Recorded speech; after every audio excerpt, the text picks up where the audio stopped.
انسان اور موت. موت ایک اٹل حقیقت ہے. قال اللہ تعالی کل نفس ذائقۃ الموت ثم الینا ترجعون. اللہ تعالی نے فرمایا ہر جان موت کو چکھنے والی ہے، پھر تم ہماری ہی طرف لوٹائے جاؤ گے. وقال اللہ تعالی قل یتوفاکم ملک الموت الذی وکل بکم ثم الی ربکم ترجعون.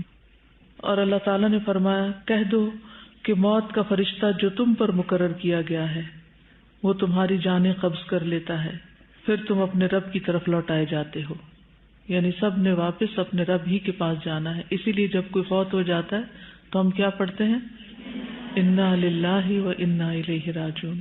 بے شک ہم اللہ کے لیے ہیں اور اسی کی طرف لوٹ کے جانے والے ہیں. یعنی جو ہمارے سامنے فوت ہو رہا ہے یا جا رہا ہے، صرف اسی کو نہیں جانا، ہماری باری بھی جلد آنے والی ہے. وقال اللہ تعالی قل ان الموت الذی تفرون منہ فإنہ ملاقیکم ثم تردون الی عالم الغیب والشہادۃ فینبئکم بما کنتم تعملون. اور اللہ تعالی نے فرمایا کہہ دیجئے جس موت سے تم بھاگتے پھرتے ہو بے شک وہ تم سے ملاقات کرنے والی ہے، پھر تم چھپے کھلے کے جاننے والے کی طرف لوٹائے جاؤ گے. یعنی جس کے سامنے کچھ بھی چھپا ہوا نہیں. پھر وہ تمہیں تمہارے کیے ہوئے کام بتلا دے گا کہ تم دنیا میں کیا کر کے آئے ہو. تو گویا جو کچھ ہم کرتے ہیں وہ ہمارے سامنے آنے والا ہے، چاہے لوگوں سے چھپ کے کرتے ہیں یا سامنے کرتے ہیں. ہمارا اعمال نامہ اور اس کا ریکارڈ تیار ہو رہا ہے ہمارے ہی سامنے لائے جانے کے لیے. موت سے بچنے والا کوئی بھی نہیں. وقال اللہ تعالی اینما تکونوا یدرککم الموت ولو کنتم فی بروج مشیدہ. اور اللہ تعالی نے فرمایا جہاں کہیں بھی تم ہو موت تمہیں آ ہی لے گی، خواہ تم مضبوط قلعوں میں محفوظ ہو جاؤ. کہیں بھی چھپ جاؤ موت تمہیں ڈھونڈ لے گی. چھپ نہیں سکتے، بھاگ نہیں سکتے، دفاع نہیں کر سکتے. وقال اللہ تعالی وَلَن يُؤَخِّرَ اللَّهُ نَفْسًا إِذَا جَاءَ أَجَلُهَا وَاللَّهُ خَبِيرٌ بِمَا تَعْمَلُونَ. اور اللہ تعالیٰ نے فرمایا اور جب کسی کا مقرر وقت آ جاتا ہے تو پھر اسے اللہ ہرگز مہلت نہیں دیتا، اور جو کچھ تم کرتے ہو اللہ اسے بخوبی جاننے والا ہے.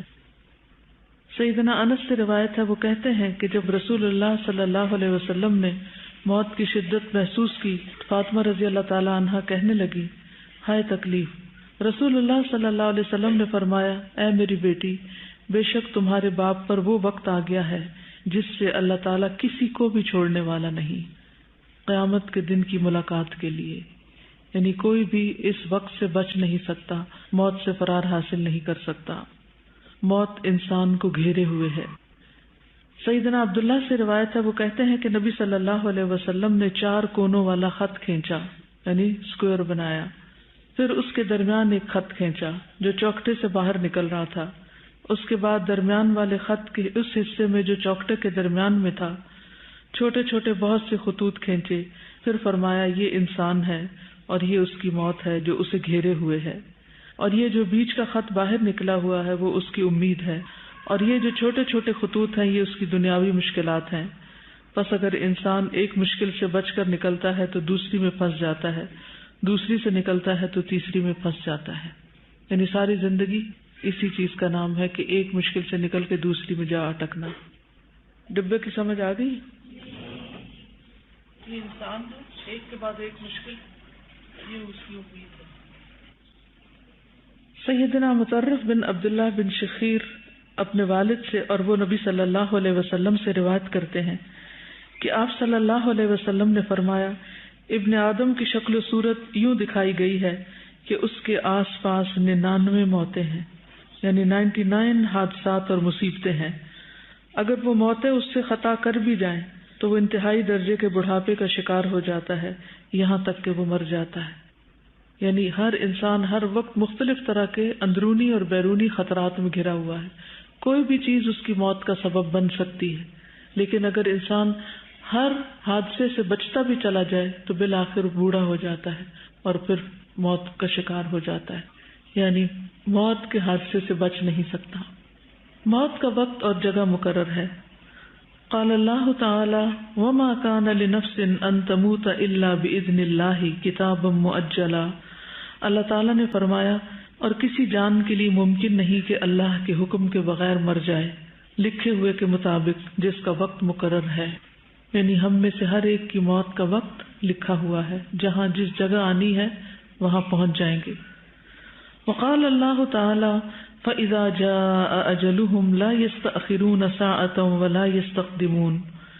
پھر جب ان کا وقت آ جائے گا تو ایک گھڑی نہ وہ پیچھے رہ سکتے ہیں اور نہ ہی وہ آگے بڑھ سکتے ہیں. یعنی ایگزیکٹلی جو سیکنڈ تک لکھا ہوا ہے اسی سیکنڈ روح نکلے گی. سیدنا مطر بن اقامس سے روایت ہے، وہ کہتے ہیں کہ رسول اللہ صلی اللہ علیہ وسلم نے فرمایا، جب کسی خاص جگہ میں کسی کو موت دینے کا فیصلہ کر دیا جاتا ہے، یعنی کسی خاص شہر، علاقے یا جگہ میں، تو وہ اس کے لیے محبوب بنا دی جاتی ہے. انسان کا دل اس طرف کھنچنے لگتا ہے اور وہاں اس کی کوئی ضرورت پیدا کر دی جاتی ہے، تو انسان اس ضرورت کو پوری کرنے کے لیے وہاں جاتا ہے اور وہاں جا کر فوت ہو جاتا ہے. پردیس میں وفات کا اجر. سیدنا عبداللہ ابن عمرو سے روایت ہے کہ انہوں نے کہا، مدینہ میں ایک آدمی فوت ہو گیا، اس کی ولادت بھی مدینہ میں ہوئی تھی. نبی صلی اللہ علیہ وسلم نے اس کا جنازہ پڑھایا تو فرمایا، کاش وہ اپنے مقام پیدائش کے سوا کسی اور مقام پر فوت ہوتا. لوگوں میں سے ہر ایک شخص نے کہا، اے اللہ کے رسول، یہ کیوں؟ آپ نے فرمایا، کیونکہ آدمی جب اپنی پیدائش کی جگہ کے علاوہ کسی اور مقام پر فوت ہوتا ہے تو اس کے لیے مقام پیدائش سے مقام وفات تک پیمائش کر کے اتنی جگہ جنت میں دی جاتی ہے. موت کسی کی بھی ہو گھبرا دینے والی ہے، نیک سے نیک انسان بھی ہو، لیکن موت کی ایک گھبراہٹ ہے. سیدنا ابو ہریرہ سے روایت ہے کہ رسول اللہ صلی اللہ علیہ وسلم کے پاس سے ایک یہودی کا جنازہ گزرا تو آپ صلی اللہ علیہ وسلم کھڑے ہو گئے. آپ صلی اللہ علیہ وسلم سے کہا گیا، یا رسول اللہ، یہ تو ایک یہودی کا جنازہ ہے. تو آپ نے فرمایا، یقیناً موت کی ایک گھبراہٹ ہوتی ہے.